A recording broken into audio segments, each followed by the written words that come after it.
J'ai été élu le 23 janvier dernier, maire de la commune de Niamone.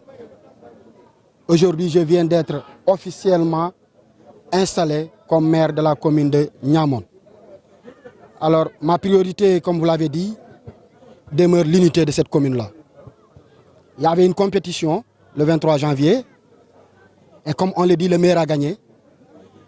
Et aujourd'hui, je lance un appel à tous les fils de Niamone et à toutes les filles de Niamone de se joindre à moi pour que ce changement tant attendu soit réellement une réalité dans cette commune de Niamone. Niamone a besoin d'un développement. Niamone a besoin de vivre comme toutes les autres communes. Et Niamone a fait confiance à un de leurs, qui est son fils, qui est Atab Badji. Et tout ce que je prie Allah, c'est de me donner la force, la santé, de pouvoir dérouler mon programme sur lequel la population de Niamone a fait confiance au candidat Atab Badji pour l'élire comme maire le 23 janvier dernier. Quelles sont les priorités? Alors, comme je l'ai dit tout à l'heure, ma priorité demeure d'abord l'unité de cette commune-là. On ne peut rien bâtir dans la division. Immédiatement, dans la salle, après être installé, je leur ai dit que j'ai 3 priorités. C'est l'unité de Niamone, c'est l'éducation des fils de Niamone qu'il faut améliorer parce qu'ils vivent des conditions difficiles. C'est presque la seule commune du département de Bignona qui n'a pas de lycée digne de son nom. Je dis bien lycée digne de son nom. La deuxième priorité, c'est l'eau. Aujourd'hui, la commune souffre énormément. C'est presque 3 à 4 villages qui sont correctement desservis en termes d'eau. La troisième priorité, c'est la santé. Le domaine culturel semble être une priorité également. Vous avez parlé de réalisation de musées pour justement le peuple Baïnou qui compose cette collectivité territoriale. Qu'en est-il exactement par rapport à cette priorité? Effectivement, ça, je l'ai dit dans mon programme, que déjà présent, avant d'être même installé, j'avais envoyé une forte délégation en Gambie qui est allée représenter la communauté Baïnou de ma commune Niamone en Gambie, où il y avait un festival du peuple Baïnou. Donc, nous avons un peuple qui a une culture très riche. Et je pense qu'un peuple sans culture, c'est comme un homme sans habit. Je pourrais le dire comme ça. Alors, ma priorité dans le domaine de la culture est une réalité. J'avais promis aux populations de Niamone que dès mon installation, je prendrai de mon salaire de maire pour commencer la construction de ce musée de la civilisation Baïnou. Et je le répète, et je l'ai dit après mon installation, que dès demain, je vais m'affairer à ça. C'est-à-dire à utiliser mon salaire de maire pour la construction d'un musée de la civilisation Baïnou, qui est une civilisation très riche. Et nous avons vraiment la spécialité d'avoir une commune Baïnou. L'enclavement plombe un peu les efforts dans cette commune. Est-ce qu'en termes de plaidoyer, c'est prêt à demander à Macky Sall de vous donner justement cette boucle qui a beaucoup de Niamone? Merci beaucoup Khalid. Je pense que c'est vraiment une question très pertinente. Je l'ai évoqué tout à l'heure dans la salle avant mon installation, pour demander à tous les fils et filles de Niamone de se joindre à moi afin qu'un plaidoyer très fort soit adressé aux services compétents de l'État du Sénégal et pour que cette route de Niamone soit au moins une boucle goudronnée comme nous entendons les boucles du Foni, les boucles de Dekalounay, les boucles du Boulouf et autres et autres et autres. Alors Niamone aussi, par rapport à ces résultats,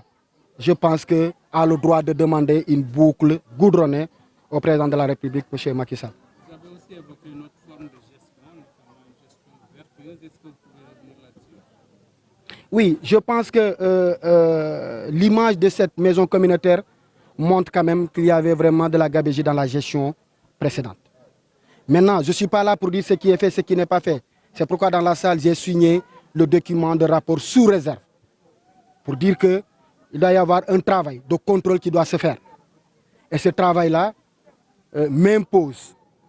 de signer le document du maire sortant sous réserve en attendant de faire le pointage du patrimoine de Niamone. Dans cette gestion-là, je pense que dans mon programme, je l'ai même souligné. Et dans mon discours tout à l'heure, je l'ai souligné pour dire qu'aucune arrogance ne sera tolérée. Nous devons respecter ces populations de Niamone qui nous ont fait confiance. Nous devons, dans notre gestion, rendre compte périodiquement dans chaque village. Après chaque gestion, dans chaque village, je ne demande pas de rendre compte aux membres du conseil communal, mais de rendre compte aux populations qui nous ont fait confiance pour nous donner les destinées de cette commune-là, pour qu'ils aient une idée des 100 francs qu'ils ont alloués au maire Atab Badji, comment il a dépensé. Donc c'est clair, il faut qu'on rende compte à ces populations-là, qu'on les trouve 16 pour les rendre compte de notre gestion. Voilà la rupture que le maire Atab Badji compte en tout cas créer dans cette commune-là.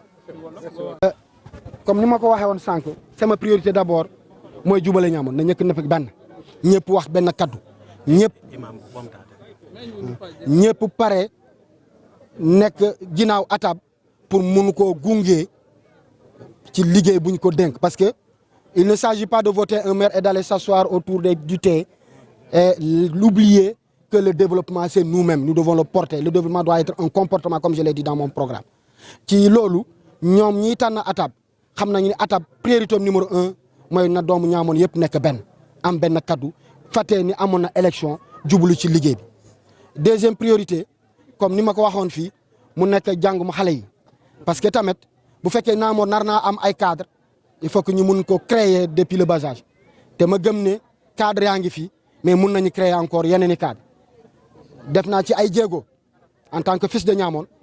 mais bëgg na en tant que maire defaat plus que ce que j'ai fait en tant que fils de Niamone pour que Niamone aussi mu am lycée digne de son nom équipé. Deuxième priorité bi ni ma ko waxé won fi dina nek walum ndox parce que tay Niamone pour am ndox dafa metti am nañu ay forage yi ñu ngi dox yi ñu ngi taxaw yi vraiment dox bi demeewut nonu presque mun naa ne 80% des populations n'ont pas accès correctement à l'eau correctement je dis bien à l'eau loolu bokk na ci sama priorité waaye nit xam ngeen ni avant tout c'est la santé wérgu yaram boko amut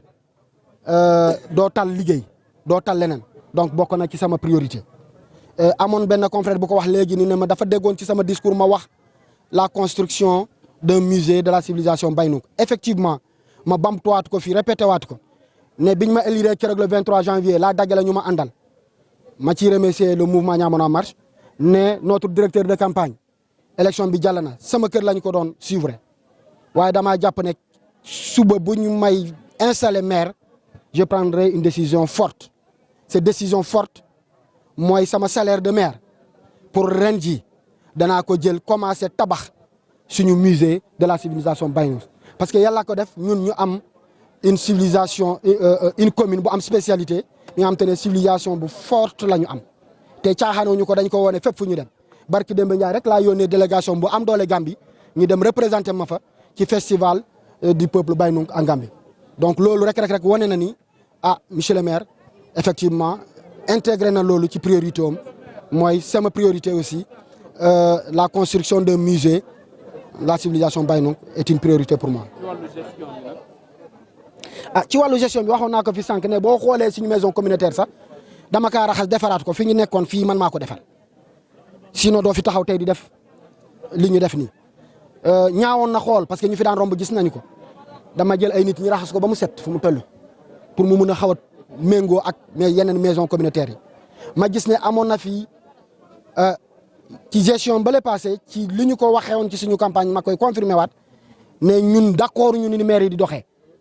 parce que bu fekkee ne maire mu ngi fii te booy dem ci vote de budget yow balaa ngay am yow say document say fo nga àgg ci salle bi pour am ko su ko defee des fois sax pour ñu mun a voter budget sax da ngay négocier ay conseils pour ñu ñëw fekkee parce que ni ngay doxalee moo leen neexut dañoo jàpp ne ni ngay doxalee du noonu loolu tax na ba Niamone tourner le dos à cette équipe là ne tànn nañu Atab comme maire donc man Atab ma jàpp ne ci sama gestion nar naa def lépp nar naa def tout pour ne pas décevoir ñooñu nga xamante ne dañoo porter seen choix ci man moo tax ne damaa jàpp ne ci sama programme wax naa leen que benn 100 francs bu ma ñaamoon dénk su ma ko dépensé danaa wër dëkk yëpp je dis bien du ma ko def fii ci maison communautaire bi mais dinaa dem dëkk bu nekk def fa réunion boo xamante ne bilan laa leen di présenté di ma gérer li ma jënd li ma tabax li ma réaliser ak li ma desee ci xaalis bu ñu moom ñoom ñaamoon ma jàpp ne loolu bokk na ci li tax tey bugguma signer document bu ñu ma présenté parce que dama gis ne li ñu ma présenté yëpp lépp a paan presque pour wax li ñu ma wax ci laa ne su ma ko naree signer dafay leer je le signe mais sous réserve wax ma nag wóolu ma ki fi nekk waaye am naa droit de regard d'abord balaa may signer xam lu may signer lu mu doon moo taxoon ma ne ko nag moo taxoon ngeen dégg bruit tuuti ci salle bi nag signer ma ne leen déet du ma signer dafay leer ne préfet boo fi nokkee suba bu ñu soxlaa suñu mag bi dina ñëw wuyu ñu mën a def liggéey bi parce que liggéey bi tamit continuité la moo waraloon ma ne sama décentralisation des bilans dafa bokk ci rupture bi ma woote man que bu ñu la joxee bu ñu la dénkee 100 francs da nga nar a dem kër bu nekk wax leen 100 francs bi ngeen ma dénk nii laa ko dépassé loolu moo waral ma ne du ma signer document yi ma jox parce que dafa am lu ma ci leerut mais dinaa ko signer sur réserve yow mi yoree document yi di nga ñëwaat ba fii nga toog ma toog ñu def pointage loolu nag nit ñi xëy na dinañ ko comprendre neneen waaye bëgg mu leer rek a tax ma ko def bëgg li fi nekkoon mu bañ a amaat fii moo taxoon ma koy def. si ñaax nga ne di nga taxaw rek daal di interpeller si li nga xam ne loolu mooy seen merci beaucoup monsieur Diémé waxoon naa ko fii boucle bu Niamone dafa nekk une demande sociale parce que tey ku gis Niamone xam ni enclavé na xam ni Niamone tey potentiel manqué wu ko mais enclavement moo freiné développement am quelque part donc comme ni ñuy déggee ay boucle bu Kalunaay ay boucle bu Buluf ay boucle bu Fogni ak feneen ay boucle Niamone par rapport au résultat bu ñu def ci élection yi passé jàpp naa ne woon nañu président ni ñoom ànd nañu totalement à la politique du président totalement parce que un écart de presque 400 voix bu fekkee am na ci département de Bignona bëriwut fu pouvoir gagner avec un écart de 400% de 400 voix bu fekkee am na bëriwut